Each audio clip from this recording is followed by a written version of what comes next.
So, the ramifications from a Trump victory. The election of Donald Trump to be President of the United States is staggering on so many different levels. Here's a man that has never served in public office, the military, nor has he really worked for anyone other than himself. He is constantly promoting himself with innuendo, lies, and fantastic exaggerations.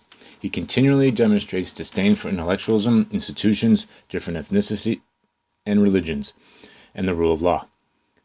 He berates reporters, disparages a former POW, Senator John McCain, who could have left prison camp early, but wouldn't until all the other American prisoners were released first, and civil rights icon John Lewis, who was standing next to MLK during the Selma March and who was beaten severely by police for protesting, makes a mockery of protocol and substance, and routinely has childish temper tantrums on Twitter when he feels he's being attacked. All you have to do is see the cast of Hamilton's speech when Vice President Pence was leaving the show,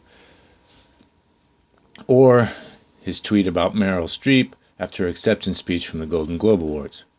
His election has invigorated white supremacists, the alt-right movement, xenophobes, misogynists, and anarchists. Finally, he incites violence against protesters and the media during his campaign. Furthermore, since he values loyalty over competence and doesn't know anything about governance nor care about it, he is very easily moldable on policy, and the last person who has his ear could form such policy. This is unsettling because what if the last person is a neo-Nazi? The Trump administration is a direct threat to our democracy because we risk making him and what he stands for normal. We cannot allow for the normalization of Trump's racism, misogyny, authoritarian beliefs, anti-intellectualism, anti-truth, and fake populism to take hold in our society. Trump's current assault on the press is indicative of how he is dismantling an institution of democracy. By continuing denigrating the press, he is sowing seeds of doubt of their credibility. If people do not trust the media, they will not believe any wrongdoing that he may do. Thus, they will not demand accountability since the fake news. Therefore, he will be less accountable and be more able to flout laws and norms. This is arguably the most important threat Trump poses to our democracy, because without the press, we won't know what he's doing, and if we don't know what he's doing, then he's a dictator by default. Mr. Trump has recently disavowed the intelligence community's consensus that Russia has hacked into our political process by hacking into the DNC. Initially, Trump didn't believe this dispute, a consensus from which the intelligence community has. However, after a private briefing from the intelligence community, Trump now grudgingly concedes that Russia did conduct cyber attacks on our political process. The unfortunate component of this disbelief is how he feels entitled to just dismiss professionals who are paid to serve and protect us. This delegitimization campaign makes us less secure by disparaging the trust in our intelligence agencies. Mr. Trump is using the same playbook that other democratically elected authoritarians use to consolidate and maintain power, thus destroying their democracies. Contemporary examples are Hugo Chavez, and since Chavez's death in 2013, Nicolas Maduro in Venezuela, Robert Mugabe of Zimbabwe, Vladimir Putin of Russia, Robert Duterte of the Philippines, Recep Tayyip Erdogan of Turkey, and Andrzej Duda of Poland have similar attributes. They all use the same playbook to maintain and increase their weak legitimacy of power over their countries. This playbook calls for denigrating and weakening government institutions that serve as a check on their power, blame their society's problems on someone else, be it immigrants, different culture, religion, sex, take your pick, and then pander to their base, become a kleptocracy to enrich themselves and their cronies, and use the state's monopoly on violence to negate dissent and terrorize and imprison opposition.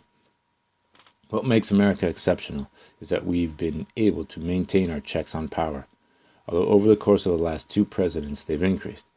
Liberty, adherence to the rule of law, and belief in institutions through other wannabe authoritarians. The American people have come to believe and have been inculcated through our history that we own the entire government, not just the House of Representatives as stated in constitutional theory. Not only is this against constitutional theory, but it is not anywhere in the Federalist Papers or the Constitution itself. Basically, the people who read the Constitution as if it were a democratic document, which is the most important interpretation of this document in our history. Another exception to America's democracy is that it has, against immense assault, maintained a separation of business and politics. How the government is meant to counter the influence and power of business, which is the dominant power outside of government and is staple of our democracy. This constant tension between government and business mitigates corruption. Because of the inherent difference between the two, with government meant for all to access and where all are equal under the law, whereas business wants to exclude access and create inequality to create a concentration of power. According to Schottenheimer, states that would happen if government was run like a business, and I quote, "Imagine a situation in which elections have become a mere formality because one or few individuals are owners of a controlling number of votes. Suppose that 9/10 of the members of the community are unable to exert any appreciable influence. Suppose, moreover, that the minority is entitled to very little information about what is being done." End of quote. America from its beginning realized that to maintain a democracy, business cannot control the economy and government.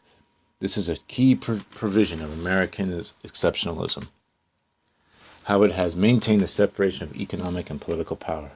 Because if it didn't, our country would be ravaged by systemic corruption, where powers control both. A Trump administration is a direct threat to this equilibrium because of his ultra-pro-business rhetoric and disdain for government. A high-functioning democracy is predicated on conflict, competition, organization, leadership, and responsibility. Sadly, we excel at conflict, with business and special interests excelling at organizing to control politicians, whereas we are grossly failing at the other three criteria.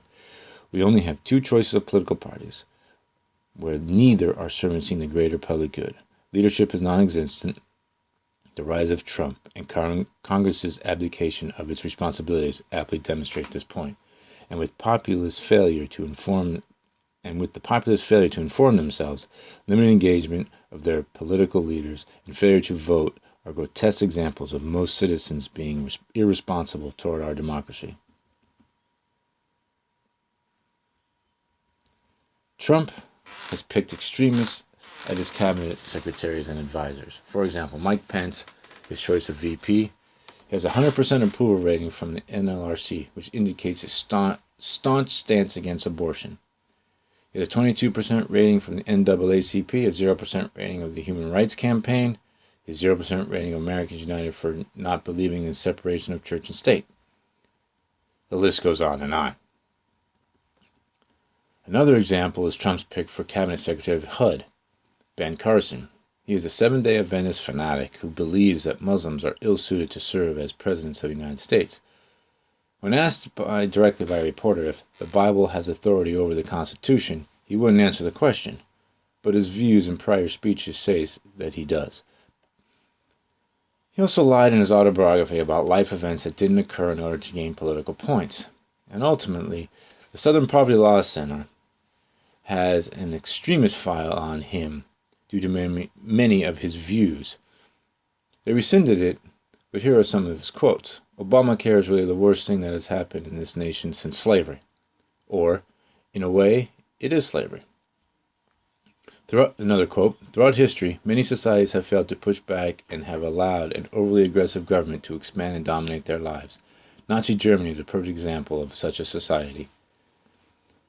Adolf Hitler's regime may have started out innocently enough, but because the people did not oppose a progressively overreaching government, the entire world suffered a great Holocaust."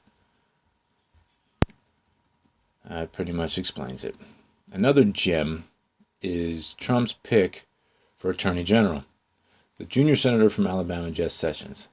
This man has been accused of being a racist, opposes any immigration, legal or illegal, in the Senate, has voted against an amendment to ban cruel, inhumane, and degrading treatment of prisoners, and is a climate change skeptic. He has also called Roe v. Wade one of the worst colossally erroneous Supreme Court decisions of all time. Furthermore, two members of the current Congress, House Member John Lewis and Senator Cory Booker, took unprecedented steps in testifying against his nomination as the Attorney General. Also, according to Brian Stevenson, a civil rights lawyer in Alabama for 25 years and the executive director of the Equal Justice Initiative in Montgomery, Alabama, says that Jeff Sessions has, quote, extreme and increasing outdated views on crime and punishment and racial justice. For example, when Mr. Stevens represented a convicted murderer, Earl McGahee, during one of his appeals, Stevenson argued that the initial prosecutors used intentionally discrimination by eliminating all 24 eligible African American jurors from the case against Mr. McGahee, as evidence that he did not get a fair trial. Mr. Stevenson convinced the 11th Circuit Court of Appeals, who vacated Mr. Gaye's sentence in 2009, that this was the case. Jeff Sessions firmly supported the same prosecutor when he was Alabama's Attorney General. Stevenson goes on to state in an interview with The Nation that Sessions has been complicit with resisting racial integration, racial inequality, and the legacy of segregation. As a senator, he also does not support bipartisan legislation to reform the criminal justice system, as evidenced by the Brennan Center for Justice report that states that Sessions personally blocked legislation supported by Republicans Chuck Grassley of Iowa and Paul Ryan that would have reduced long sentences for nonviolent crimes. Mr. Sessions' record with voting rights is not encouraging. He gleefully cheered when the Supreme Court in 2013 gutted Section 5 of the Voters' Rights Act, saying it was good news for the South. Sessions also stated that if you go to Alabama, Georgia, North Carolina, people aren't being denied the vote because of the color of their skin. However, within a month of the Supreme Court's decision, North Carolina passed new onerous legislation to restrict access to voting as deemed to purposely target African Americans with almost surgical precision. Thus, it was unconstitutional. Amazingly, Mr. Sessions, during his Senate confirmation hearing, that he was not familiar with this ruling. After the same Supreme Court ruling in Mr. Sessions' home state of Alabama closed 31 DMV offices, many in majority black counties, and in 8 out of 10 counties closed driver license offices that have high minority populations. The Department of Transportation determined that these closures violated the Civil Rights Act of '64. And then there's Trump's chief strategist, Steve Bannon, another gem. Basically, he's a white supremacist nationalist, detests immigration and any other religion other than Christianity. He has made multiple right-wing documentaries. All these movies depict a glorious hero or depicts an issue event in glorious and apocalyptic terms. His films are meant to inspire and enrage people into political action and thus into a movement. And before joining Trump's campaign, he was the editor of Breitbart News, a devout website for being the mouthpiece of the alt-right movement. This movement is committed to legalize segregation, white nationalism, and xenophobia. I recommend anyone look into this site. It won't take you long to see articles depicting these traits, but the nuts and bolts are in an ultra-right mouthpiece for extreme nationalistic, racist, and conservative views. Basically, Mr. Bannon, who became Trump's main advisor late in his campaign, is a provocateur extremist who views the world apocalyptically. Due to this worldview, he has made a career in mud-racking, spewing hatred of liberals, Muslims, or anyone who doesn't conform to his ideology, extreme Christian beliefs, and misinformation and conservative extremism. There are many more examples to pick from.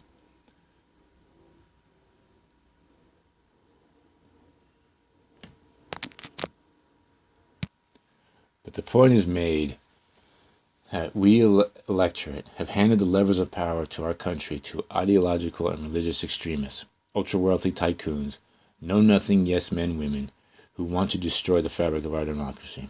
The danger of this administration to our democracy is real and serious and is a culmination of our collective political and civic decay.